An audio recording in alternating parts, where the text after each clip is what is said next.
Welcome to the Slop Temple. We pray this video helps. You start now, confirm your laptop meets minimum specs, Windows 10 or 11, roughly 8 GB RAM and 10 GB free.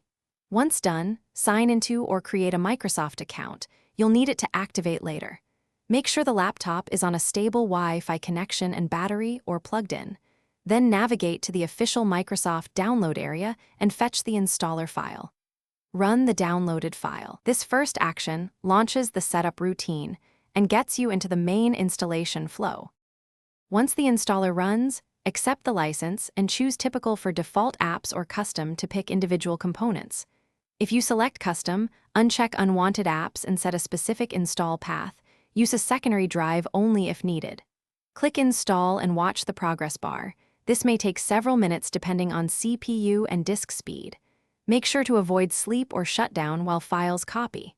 If prompted, sign into your Microsoft account during setup, so personalization and cloud features apply immediately. Finish by letting the suite complete first-run updates and sync your settings after signing in.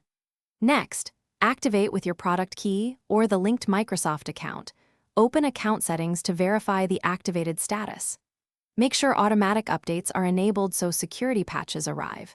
If activation or features fail, one key troubleshooting tip: confirm system date and time are correct. Ensure a working internet connection. Sign out and back into your Microsoft account.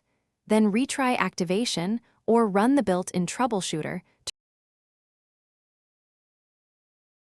Thanks for watching. Consider subscribing if we helped you.